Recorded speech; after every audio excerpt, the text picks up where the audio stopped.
I want you all to ask yourself this question. What am I waiting for today? Is it fame? Is it money? Is it success? Is it a spouse and partner that you've longed for your entire life? Is it that job promotion that you've been wanting for the last 10 years? What are you waiting for? In Psalm chapter 27, verse 14, David writes, "Wait for the Lord, be strong and take heart, and wait for the Lord." Most of us prefer to be quick, efficient, and when possible, instant results are answers. I mean, I'm definitely like that. I value efficiency over all else in most things, but waiting is a part of life. We're never going to all have seasons where just go, go, go, go, go. We're going to have seasons of ups and downs. There's going to be seasons where we reap and sow great seeds, but there's also going to be seasons where we have dry deserts and wastelands. During those dry seasons, how are we willing to wait? Because are we just going to give up, or are we willing to wait out through the dry seasons to look forward to the harvesting that is to come? And just like when we start planting a seed in a farm, in a crop, after we plant it, we don't expect it to become a big harvest after one day. No, we have to patiently water it every single day, tending to it, making sure that the pests don't come and eat your crops. Same thing for our lives. King David, when he wrote this, was almost 3,000 years ago, but he knew what it meant to be waiting. Waiting to be king, to be waiting to be rescued by his enemies. Because King David, when he wrote this, he wasn't in a very good position either. He was getting thrown around and his country was getting attacked by all sides. And yet he chose to wait because God is worth the wait. And David thought this was so important that he had to write it twice. But this is also the thing. When we wait, we don't actually just sit there and do nothing. We can proactively wait on God by staying in communication with him, talking to him through prayer. We can look for his fingerprints in ordinary and everyday situations. By reading about his story in the word to encourage us and nourish our souls to give us strength, and by worshiping no matter what happens. Because active gratitude and active worship is so important, especially in the seasons of when you're down and when you're in a drought. And so just because a particular door isn't opening doesn't mean that God isn't moving and opening another door for you. So no matter what happens, you can ask for God to give you the patience to wait through this season. He is in control of your future.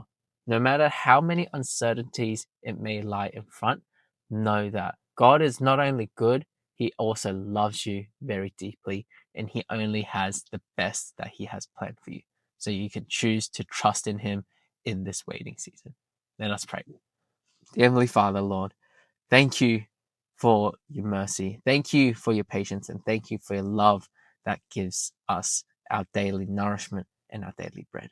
Lord, I pray that as we wait upon our future, full of uncertainty, I might not even make sure that I might pass the account for my trading, or I'm not sure if this trading is even for me. But Lord, I pray that I choose to wait. I pray that I choose to continue to stay in communication with you, in a relationship with you, and you will guide my path.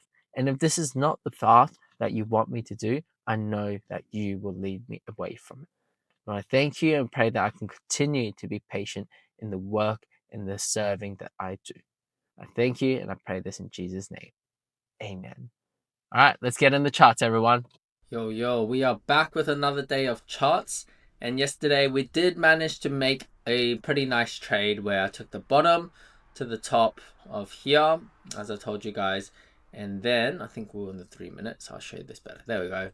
See how I had that second buy level matched up to my 200 day EMA. So then it went up, got first buy, second buy, and then here for the third buy. Once it got the third buy, I sold out. I think I got out around here.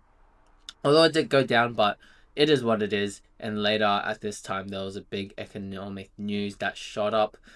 Big green candle up. And since then, it's just been hovering. So right now, not really too much in a hurry to trade, just because I want to see a breakout of either here or up here, because it is going in a up and down trend line. So that's about it. The euro is pretty similar where it is trending. It does seem to be looking like it's likely to move down to the downside after that retracement back up into the supply and demand zone. It's had a pretty big sell-off. But we'll see, because there has been 1, 2, 3, 4, 5 bottoms. This support seeming like pretty strong, but once it breaks, it should go down pretty strongly down to over here. Okay, down to these previous lows. So if we come back to here, where in our C trader, you can see that in the history, we had our 3 buy areas. So this was the buy 1, buy 2, buy 3. And so from the buy 1 to the second sell, there was a minus 103, and we had a profit of 90 and 369. So total, it was around $300 of profit from that one trade.